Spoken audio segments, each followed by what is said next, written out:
I'll be doing this whole YouTube video on Snapchat, using Snapchat. That sounds like fun. Kind of tedious. Should I do this? Okay. So you guys are here for this crystal video. Help me. What is it about again? You guys, I am stoned. You get it? You get it? That was funny. That was funny. I have notes. Take notes like Twilight.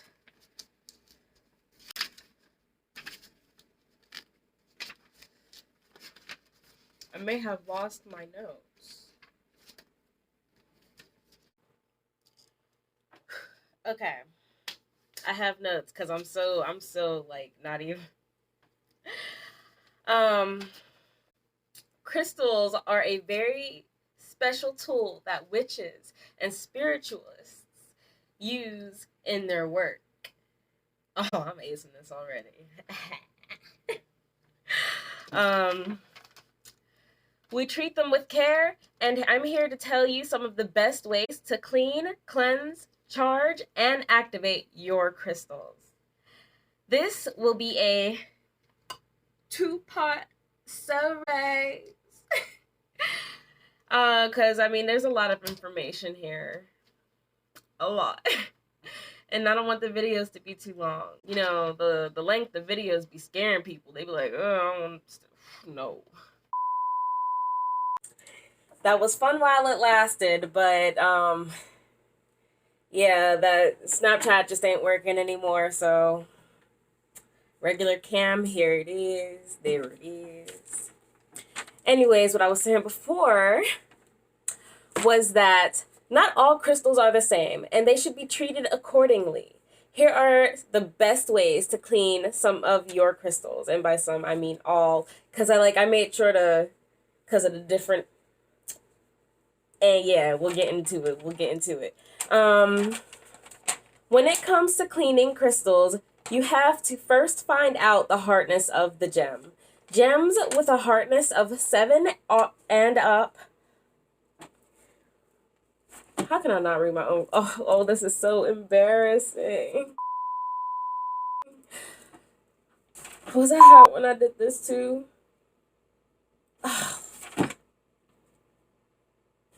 Okay. Forget that fucking sentence.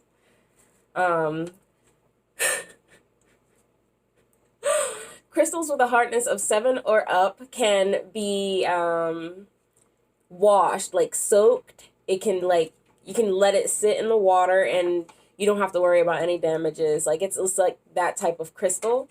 Maybe even use a toothbrush to get inside those nooks and crannies. Yes. Gems with a hardness of 7 or up would be considered just about quartz of any kind. Kind of. Ooh, wait, because quartz is like a wide variety of... Okay, hold on. That's flawed right there. But, citrine, amethyst, diamond, aquamarine, topaz, ruby, sapphire, emerald, bloodstone. There's very few gems in this category just because, like a lot of other gems, they're less than 7. They could be 6.5. If you estimate it, yes, it's 7, but it's not. Like, in numbers, the number's set. So, I know a lot of people don't own rubies and sapphires and emeralds and diamonds, but I feel like that just needed to be put in there just in case. You know, like, I want this to be educational. I am so stupid. That probably sounds so freaking stupid. Oh my goodness. That was embarrassing. Just about every other gem you can think of is less than a 7. These include malachite, amber, pearls, fluorite, garnet, peridot, moonstone, howlite, opal, turquoise, jasper, and calcite. To clean these off, you don't want to be heavy-handed.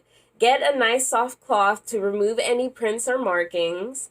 This cloth can be mildly damp. It can be. But what you don't really want is to soak these. Do not soak these babies. Don't do it. Especially Malachite. Don't do it. So now that we've got done with the physical cleansing, we're going to get into the more universal cleansing type of dip. We're going to be talking about how to cleanse a crystal of any negative energy it may have absorbed. I'm going to say absorbed. For one, you can smudge. This is one of the most common of cleansing practices. Right here, this is white sage. After I get done with what I have right here, I'm never buying it again. I barely use it. Like, this is, I don't know how long it's been in my little treasure box thing, but yeah. You smudge by burning herbs such as sage, palo santo, pine, and more. I can give you a list right here as I keep talking or whatever. You do this by lighting it, putting the flame out, and having your crystal move through the smoke. This works for all crystals. Another way to cleanse is bathing in the moonlight. It sounds so enticing, so ethereal. I would really love to do that. Like, I would like to have a nice coven and we all like just bathe in the moonlight and like lingerie.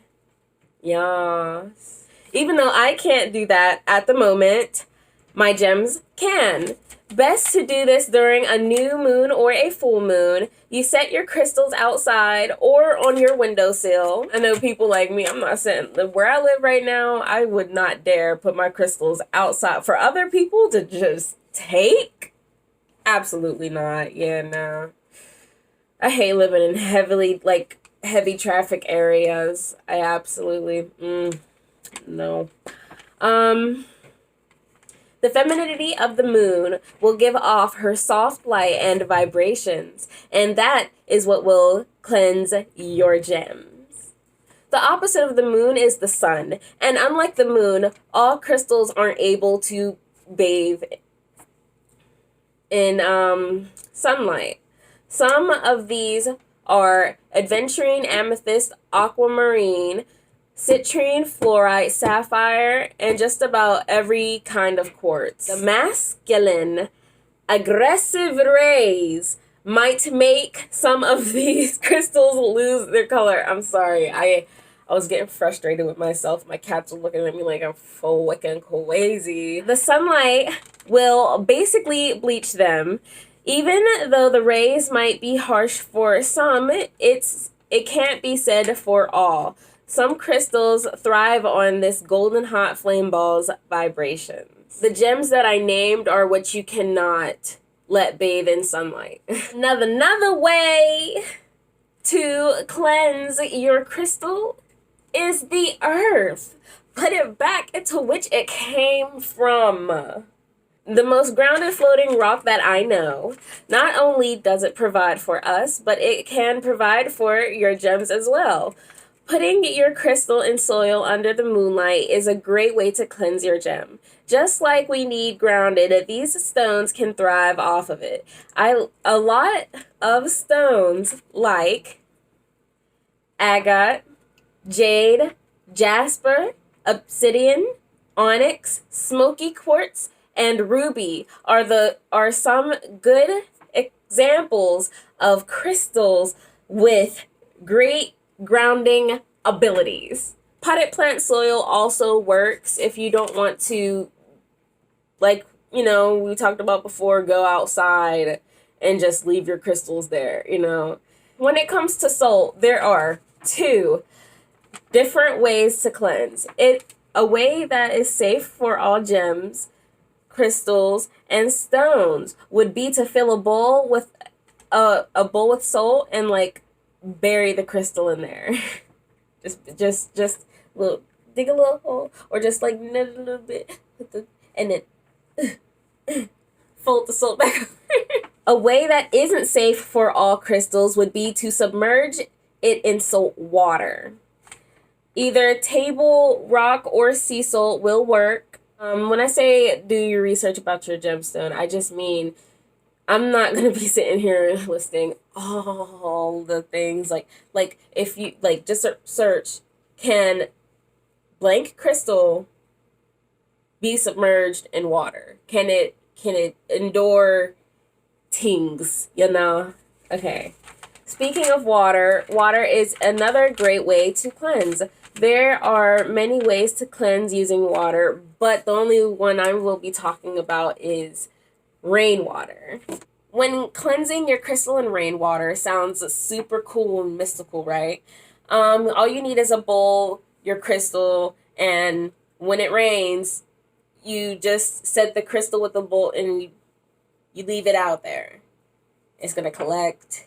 It's going to cleanse it that way. But if you don't want to leave your crystal outside, what you can do is get a jar or a cup or something, and when it rains, you set it out there, and then, you know, get the cup whenever you want.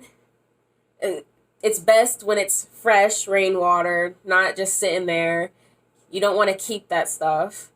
But, yeah, you bring it in, and you submerge your crystal in that way.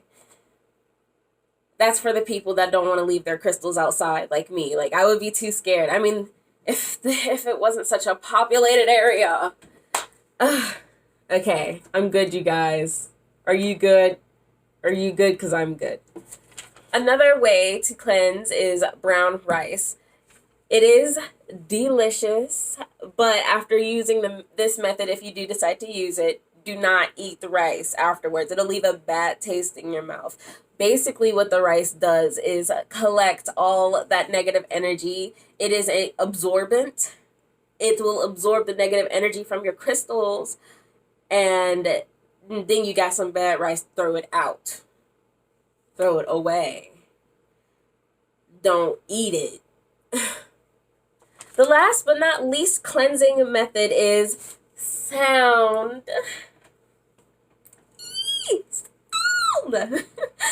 Okay, so I got scared because, like, why was Critter just looking at me licking his chops? Like, anyways, another great way, the last but not least, there's other ways than just the ones that I'm naming, but there's like, that's way too many. This is going to be a long video. Sound is a great way to cleanse. You can use bells. You can use Tibetan singing bowls, which I really, really, really, really, really want. I want it so bad. And there's other ways you can cleanse using use any instrument that you feel tugs at your heart, at your emotions, that makes you feel something. Whether it be a harp, like, it don't have to just be bells and singing bowls, you know. It could be a piano if you wanted to.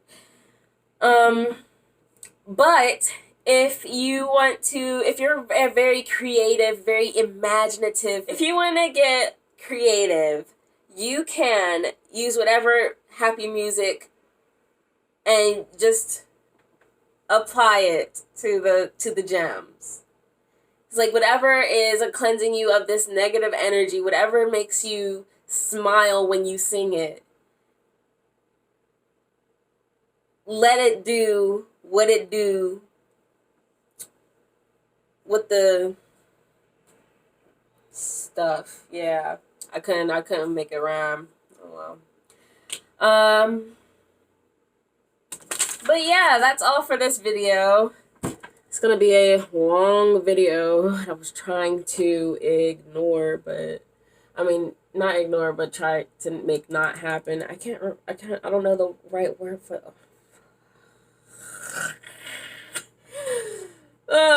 Okay. Bye.